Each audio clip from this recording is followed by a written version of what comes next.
Insider. Here from Zona E Insider in Mexico. Considering how small the gaps are between several teams and drivers, what will be the key to staying up front? And do you think the season 12 will be the most competitive in the history? Yeah, ultimately the grid is as close as ever. So the situation for this year is going to be consistency. You really can't afford to have too many bad days. With how close the field is now, we're in the fourth year of the Gen 3 car, which means the grid is incredibly tight. There's no real bad cars anymore, to be honest. Everyone still has a really good shot of winning this race. So we just need to be on our A game all of the time. I need to deliver good qualifying laps. I'm confident in the racing that no matter where we start, we can always have a good result. But really, qualifying is what we still want to improve on, still want to work on going into the final year of the car. And Sao Paulo was a good start to that. Hi everyone, my name is Caroline. I'm journalist Mexican. So, Jake, tell me, what is your expectation the next race in Mexico City, and how do you see the team the performing?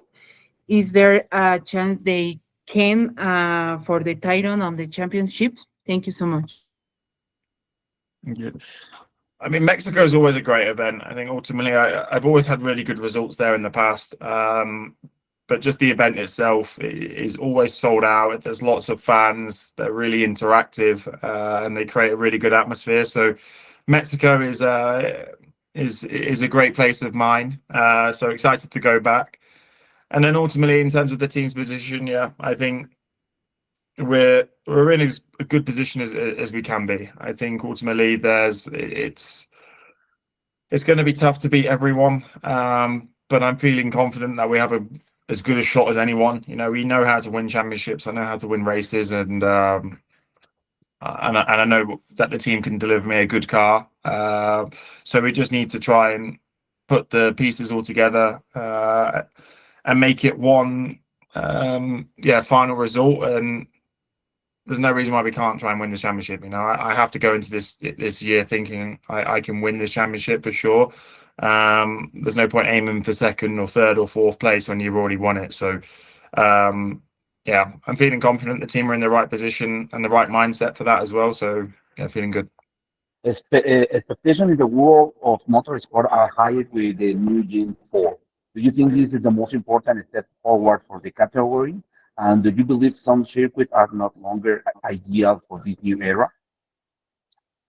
I mean, Gen 4, I think, is definitely the biggest year for Formula E. I think, we've made it quite clear, and all the drivers have made it quite clear that this is definitely the biggest step what Formula E have made in terms of a generation. We're looking at 6 to 8 seconds in lap time quicker.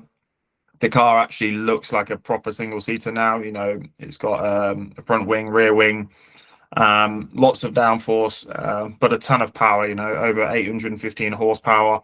So I think we have to definitely say that it's our biggest year yet. And I think Formula E are really pushing that, and we're doing everything we can from our side to promote this car and get this championship even more in the public eye. And I think we've seen really positive trends in general, that all the feedback of the Gen 4 car from the fans and from the public and from the media is really positive. And I think ultimately when the Gen 3 car got released, wasn't really the case. It was probably a bit more on the negative side. So I think Formula E is just in a really positive position right now. The championship's now up to 17 races. We're looking to obviously increase that for Gen 4 as well. So I'm excited for it. Ultimately, I'll probably bang smack in the middle of my career in terms of 30 years old. I like to race until I'm 40 plus. So hopefully I've definitely got some years left of at least 2 more generations of Formula E. But I think the Gen 4 one's the best one yet, and I'm excited for it. And then to go onto the tracks, I think we're going to have to change some of the circuits. This car now is so fast. We're looking at obviously trying to match F2 lap times. You can't take an F2 car around London because it would be chaos. So we really need to obviously start looking at some bigger tracks. hopefully we still race in some street circuits, but a modified version, obviously. But yeah, and I love racing in street circuits, but you also need to be realistic as well. Jake, what will the team have to do to have a season similar to the one they had in season 9? Build me a very fast race car, and then I'll do the job. I don't know. We just need consistency. Like I've said, we just need a really consistent race car, which is, I think, one thing what's changed over the years is we now go to a bit more of a variance of tracks. We used to go from street circuit to street circuit to street circuit. Now we really go from a street circuit to then Shanghai, which is then corners well over 170 kph, whereas normally we're racing in 60. So you now need a much bigger book in terms of performance of, okay, we're good at high speed circuits, and now we're good at low speed.